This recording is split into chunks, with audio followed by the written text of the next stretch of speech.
what's up? Annyeong! So today I just wanted to go over a really quick basic K-drama vocab.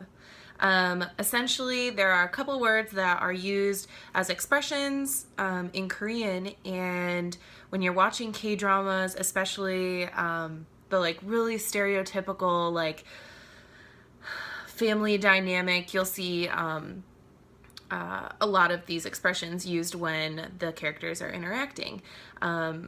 I found that me and my sister will throw these words into conversations. I know I'm learning Korean and Hannah's not really like actively trying to learn Korean, but she'll use these every once in a while just because it's so familiar to us because we're watching all of these K-dramas. Basically, like when you're a child and you're learning like your first language, repeating what you hear. So I thought I'd go through a couple quick words, and then I have a really exciting vlog for later this week. So I'm gonna go ahead and start. Number one, omo. First word I want to talk about is the word omo.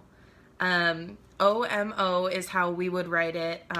Basically, that's the easiest way to explain it, and it's pretty analogous to OMG or like oh my gosh. Basically just say it like when you're surprised, startled, but it's not like a really strong feeling. So if let's say someone said something that like you didn't really like, or you were like oh my gosh, like why are you saying this, you'd be like oh.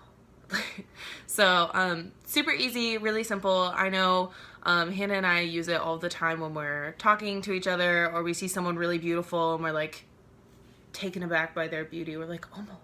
So that one's really easy, and it's really, really close to what we already say and how we already use what we already say. So number one. Number two is, this is basically used as an expression. It's not necessarily like a translation for anything. It's basically just like if you're someone that has a bad back and you're getting up, or you're like leaning, you're like standing up straight and your like back hurts, instead of saying like ugh or like oh my gosh or something like that, you could be like Aigo. And if I were to spell it, it'd be A-I-G-O-O. And I actually heard it said two different ways. I'm sure there's like a right way and a wrong way, and then there's like, you know how like everyone says a word slightly differently. Basically, it could be like aigu, which would explain the double O's, or it could be aigo,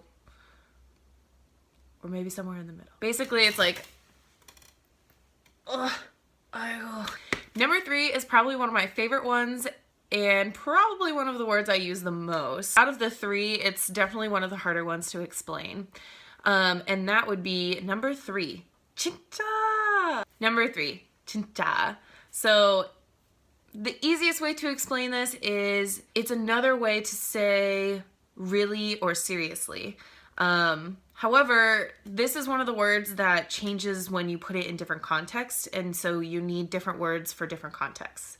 Just like the phrase thank you has like a couple different ways you can say it, and you use it in different contexts. I use this all the time, and once you kind of get used to the context and the different situations you would use it in, it's really helpful, and it's kind of fun because it just like spices up what you're trying to say and like the conversations you're having. But basically when you would use it is if you see someone and they're like, they have a really cute outfit on, and I turn to my sister, I'm like, Hannah, oh my gosh, that girl's outfit is so cute. And Hannah's like, 진짜? And I'll be like, yeah, seriously, I really like it. And she's like, okay, sure. Or like, Emily, why are you wearing this choker? And I'll be like, because I really like it. And they're like, 진짜? So that's just one of the ways. It could be like, really, question mark, or like, seriously, question mark. Number four, 고마워. So this is basically the informal way of saying thank you. And I use this all the time when I'm talking to my brother or sister. If I ask, can you go get me a glass of water? And he'll be like, yeah. And so he brings it to me. And I'm like, oh, 고마워. And he's just like, you're welcome. So this is basically when you are talking to someone younger than you, someone the same age as you. I use it pretty much just with my brother and sister.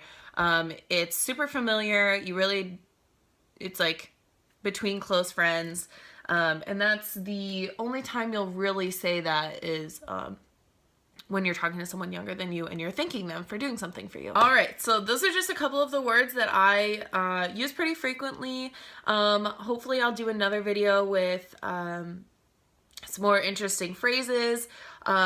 Watching K-dramas has been one of the best ways for me to start learning Korean, especially because you get all of the words in context and you get like whole phrases instead of just words. So hopefully you guys can start using some of these in your everyday conversations and your everyday lives. I know I use these all the time, and hopefully some of the people I use them with will watch this and be like, oh, that's what she meant when she said that. I now have to go get ready for something super fun. I can't wait, and I will show you guys later next week, and hopefully you guys will have fun with me when I show you. So yay, exciting things. Don't forget to like and subscribe, and I will put my exciting vlog up soon. I don't know what I'm doing with my hands. Yay. All right, so until next time, bye.